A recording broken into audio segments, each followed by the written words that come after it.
No. Ah! I can't fucking see. Them bitches lacing now. I don't got shit.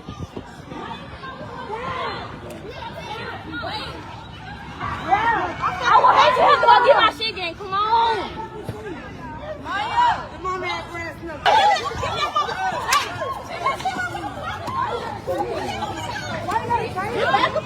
Maya, come back. These bitches Mason, cuz. Swear. Them bitches Mason now. Cuz, them bitches Mason, fam. I mean, when they called me and told me he had got shot, I didn't know he was gone until I got to the hospital. And that was just, I just no words that I just know no words. It's crazy. It's unbelievable still. A 27-year-old man left home on a Friday night to hang out with his friend.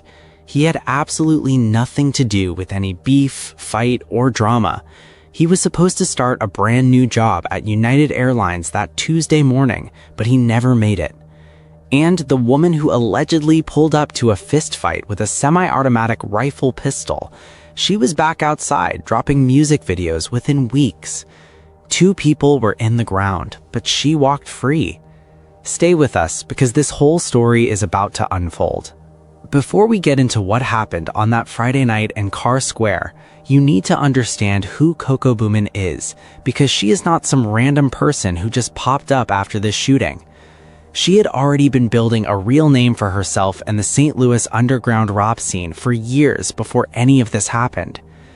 Koko Boomin is a local rapper and content creator from St. Louis, Missouri, and she has been putting out music independently since at least 2022.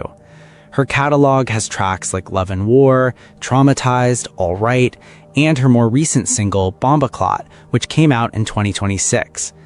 She shoots music videos with local directors, stays active on TikTok and Instagram, and has built up more than 32,000 followers on TikTok with close to 600,000 likes on that platform alone. For an independent artist from a mid-sized city who is not signed to any major label, those numbers are real. She is a genuine presence in her local music scene. Her style as an artist is loud, raw, and very confident. Songs like No Ops carry that hard street energy that is common in drill rap, and everything about her brand is built around the image of someone who does not back down from anyone or anything. And as you're going to see, that image played a very big role in what happened in the months leading up to May of 2026. Now, let us talk about the beef, because that is where this whole thing really starts. The person at the center of all the drama is a woman known as Nunu, another local figure from the same St. Louis scene. The back and forth between Koko Boomin and Nunu had been going on across social media for a while before it ever turned physical, and this is honestly how most of these situations develop. Someone says something on Instagram, the other person responds, it goes back and forth on lives and TikTok videos, the crowd gets involved, and slowly the energy builds up until one side or both sides decide they want to end it face to face. That is exactly the pattern that played out here between Koko and Nunu. But there is another layer to this story that makes it even more interesting. Before the Nunu beef became the main headline, Koko Boomin had already been going back and forth publicly with a different St. Louis rapper named Puda, who is also known as Puda Bueto. According to coverage of the incident, Puda had publicly called Koko Boomin out before, telling her to pull up, which is just a street way of saying come confront me in person. So she already had a history of being involved in the kind of public beef that tends to go past just words online. Then, after the Carr Square shooting happened, Puda went on social media and made a very serious claim about what went down that night. According to posts that spread from Shader Room STL and similar local pages, Puda said that Koko Boomin had actually gone live before the fight and told people she was going to shoot. He said the people around her were telling her to just use her hands and fight, but she made it clear she was bringing a gun with her. Puda was framing the whole thing as something that was planned in advance, not a fight that just got out of hand by accident. Now, Puda has his own personal history with Koko Boomin, so you have to take his commentary with some caution because he is not exactly a neutral person. But what he described lines up closely with what actual witnesses on the ground said they saw when the fight broke out that night. So going into the night of Friday, May 16th, 2026, the situation is already loaded. Two groups with existing tension have either made plans or both know exactly where things are heading. St. Louis prosecutors charged a man in a shooting that left 2 people dead and 3 others hurt. It happened late Friday night in the Carr Square neighborhood north of downtown. It's just before 11 o'clock on the night of Friday, May 16th, 2026, and the Carr Square neighborhood on the north side of downtown St. Louis is about to be a crime scene. The area is a residential stretch of apartment buildings along Preservation Place and North 16th Street, the kind of place where regular people live, go to sleep, and mind their own business. But that night, a fight is already forming in the parking lot of that apartment complex right there on the block. A woman named Beverly Hancock lives in one of those apartments, and she was home that night. She told KSDC News exactly what she saw from her window.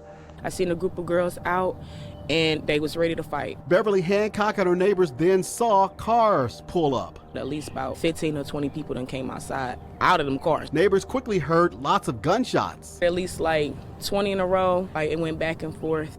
What Hancock saw matches exactly what police later confirmed in their official reports. A large fight broke out between two groups of young women in the parking lot of that apartment complex, and it quickly spilled out into the street near 16th and Preservation Place. But what turned this into something much worse than a regular street fight was what came right after. Cars started pulling up to the scene, and it wasn't just 1 or 2 extra people climbing out. Witnesses say at least 15 to 20 people got out of those cars, and Beverly Hancock said those people had big guns on them. Within moments of all those people arriving on that street, gunfire erupted between both groups. Witnesses reported hearing at least 20 shots going back and forth. People were getting hit, people were running and screaming in every direction. These bitches Mexico. Sure. Them bitches Mason now. God, them bitches Mason face. No. Ah, I can't fucking see. Them bitches Mason now. I don't got shit.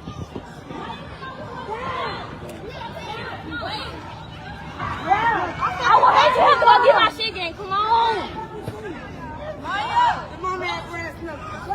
I seen the man literally on the ground. Then I also heard another man saying, help me, help me. You know, I've been shot. I got nothing to do with this. It touched me. It was very sad. That last part right there, I got nothing to do with this, is the part of this story that stays with you when you find out who some of the victims actually were. 4 men were shot in the blocks surrounding the area. 3 of them, who were 43, 41, and 26 years old, suffered serious injuries but were expected to survive. The 4th victim was 27-year-old Trevion Poplar. He was rushed to the hospital and didn't make it. Trevion Poplar's family sat down with First Alert 4 News in the days after the shooting, and his mother, Chana Poplar, and his brother both said clearly that Trevion had nothing to do with the fight that started all of this. He was simply in the wrong place on the wrong night. He wasn't out in the streets, he was just a good person. He was about to start a new job at United Airlines on Tuesday.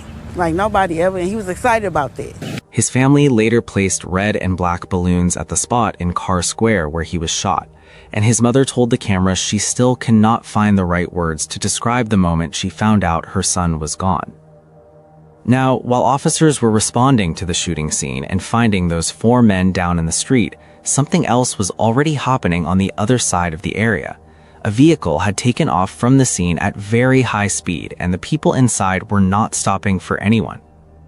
The Metro Air Support Unit, which is the St. Louis Police helicopter team, spotted the car from the air and immediately got word to SWAT officers who were already nearby in the area. SWAT moved to pull the car over, but the driver kept going, so police put down spike strips in the road and the vehicle finally came to a stop on the McKinley Bridge. SWAT officers tried to stop it, but police say the driver took off. The vehicle was eventually spiked and came to a stop on the McKinley Bridge. That's where police say they found a woman dead in the back seat with a gunshot wound. She died in the car. That woman was 21-year-old Bonita Scott. She had been shot during the chaos back at the original scene, and she was in the back seat of that fleeing car, either because someone was trying to get her to safety or because they were all trying to escape together, and she died before the vehicle ever stopped. Police officially classified Bonita Scott as a victim, not a suspect. People in the local community shared tributes for her on social media and described her as a daughter and a mother. 2 men were taken into custody when the car stopped on the bridge. One of them, 19-year-old Darian Walls, was later charged by the circuit attorney's office with 1 count of felony fleeing. No public connection between Walls and the original fight between the 2 groups has ever been established. Based on everything that is publicly available, he appears to have just been in that car. The only charge ever filed against him was for running from the police, not for anything that happened on Preservation Place. Homicide detectives took over the full investigation and began working to piece together exactly what happened and who was responsible. As of May 21, 2026, the last date police gave any public update, no one had been charged with either murder. Koko Boomin had reportedly been detained in the days after the incident, and a photo of her arrest spread widely on social media, but she was released. As of early June 2026, no charges related to the shooting or either death have been filed against her in any official public court record. So here is where everything stands. 2 people are dead. Trevion Poplar was 27 years old with a new job starting that Tuesday and his whole life in front of him. Bonita Scott was 21 years old and a mother. The families of both of them are left to grieve while the investigation stays open and the streets keep moving. The Carr Square neighborhood had already logged more than 800 calls to police since the start of that year alone. Calls about shots fired, fights, assaults, and disturbances. After this shooting, the local alderman for that area went on the news and said openly that the neighborhood needs more police presence and that the companies running those apartment buildings need to do more to provide their own security for the people who live there. We need more presence from law enforcement. 900 calls is absurd. We need more presence from the company that is down there to make sure that they have their own security. And what about Koko Boomin? Social media showed her back online after the incident, posting new music and first day out content, running studio sessions and dropping videos like the whole situation had already passed her by. To be completely clear, she has not been convicted of anything, and no murder charges have been filed against her in any official court record. But she has been publicly named across social media and local coverage as the person who allegedly arrived at that fight armed with an ARP-style rifle pistol, and 2 people died that night, and the families of both of those people are still living with that loss every single day. That is the part that is difficult to just let go of. Now, here is the bigger picture, because this situation in St. Louis is not a one-time thing, and it is not unique to the underground scene. This exact same pattern where a social media beef turns into a real-life confrontation and someone ends up dead keeps happening over and over again at every level of the rap world. Just 1 month before the Carr Square shooting, in April of 2026, Offset was shot outside the Seminole Hard Rock Hotel and Casino in Hollywood, Florida. The reason was a $10,000 gambling debt. And breaking news out of the Seminole Hard Rock Hollywood, TMZ is reporting that rapper Offset was shot at the casino. And let's get right up down to Local 10's Bridget Matter live near the Hard Rock with what we know so far tonight. Bridget. Calvin, Nicole, the information is pretty limited at this point, but from Seminole Police Department, they tell us just after 7 o'clock outside of the Seminole Hard Rock in the Valet area, there was some sort of altercation, and that is where that shooting happened. Offset, he was taken to a nearby hospital, to Memorial Hospital, and he is in stable condition. Of course, this is all under investigation. We are working to get more information on this. There were also 2 people that were taken into custody as this investigation continues. We are told that there's no threat to the public at this point and that operations continue as normal here on the property for the casino and hotel area. Of course, we're going to be following up with Seminole Police, as well as trying to get in touch with reps for Offset to get more information on who he was with and what exactly led up to this. Lil TJ said Offset borrowed money from him at a casino when Offset was desperate, and then Offset avoided him and was later seen throwing money around at a strip club instead of paying it back. The beef played out on social media for months, on Twitch streams, on Instagram, back and forth in public. Offset challenged Lil TJ to come fight, and then one night in the valet area outside a casino in Florida, a large group got into it. One of Lil TJ's people allegedly fired a shot. Offset ended up hospitalized, and Lil TJ was arrested and charged with disorderly conduct. All of that over $10,000. Then, back in August of 2025, Dallas rapper FBG Murda, whose real name is Koko Rivers, was shot at a muffler shop in Irving, Texas during an argument connected to ongoing street beef. Irving police are investigating after a local rapper was shot at a muffler shop. Police say 21-year-old Koko Rivers, also known as FBG Murda, is a suspect in the incident, along with another 21-year-old. Police say there was a fight with the business owners, and the suspect dragged one of the owners with a vehicle. Fox 4's Amelia Jones live with more. Amelia. Hi there, Heather. We went by the muffler shop today and it was business as usual. The victims declined to speak with us on camera, but told us they walked away from the incident with some bumps and bruises. Meanwhile, other business owners nearby are still in shock by what they saw unfold. Tuesday around 2 p.m., Irving police say two customers got in an argument with the business owners of Zach Muffler's shop on East Irving Boulevard. When the business owners confronted the two men and asked them to leave, police say the men pulled out guns and threatened to shoot the owners.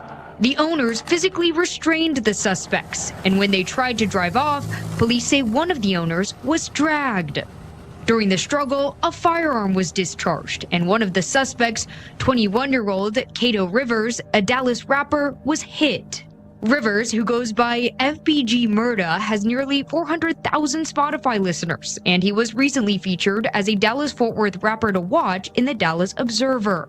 Now he's in custody at a hospital, charged with aggravated assault with a deadly weapon. Police also arrested 21-year-old Elijah Jacobs. He walked into a restricted part of the shop, an argument broke out, both sides pulled weapons, and he got shot. Police also investigated him as a suspect in the same incident, and he ended up facing felony charges. It was the same exact blueprint: social media tension building up, an in-person confrontation, guns on both sides, chaos, and then the legal system catching whoever was still standing. What all three of these situations share is that none of the violence came out of nowhere. In every single case, the conflict had been building on social media for weeks or months before anyone ever met face-to-face. People were posting about it, people were going live about it, people around them knew where it was all heading, and in every single case, instead of anyone stepping back, somebody decided to show up with a gun. The person who paid the highest price in St. Louis didn't even have anything to do with any of it. Trevion Poplar's mother said what needed to be said when she sat down in front of those cameras. So I knew he was with his friend, so I just knew he was okay, because he always okay when he was his friend. I didn't know he was going to that. So silly, so stupid. Her son walked out the door with his friend and never came back because other people with other problems decided to settle their business with guns on a public street in front of an apartment building full of regular people. The homicide investigation is still active as of the last official update from the St. Louis Metropolitan Police Department. What do you think about this case? Let me know in the comments section. And yeah. Everybody want to stud and think a stud is so cute. Oh my gosh, she's so fine. To them hoes, come on in, period. No, don't get quiet. No, come back. Come back, let's talk about it. No, this is a safe area. Let's talk about it. Everybody want a motherfucking stud, and to them hoes, come on in, period. This hoe just had her whole tongue in my ass, been eating pussy. I'm talking about for 2 hours straight. Made me come like 3 times. Did not let me go, and we not together today.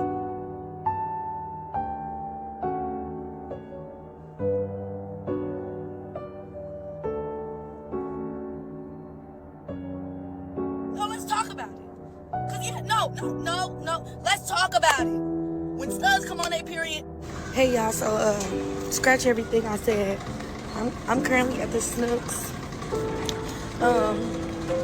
getting my studs, some of her favorite treats, because we have to protect our studs. Our studs are like the super, the glue in this world.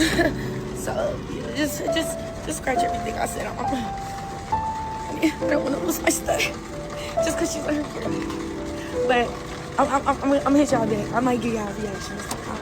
Click on one of the cards on your screen to see more videos like this.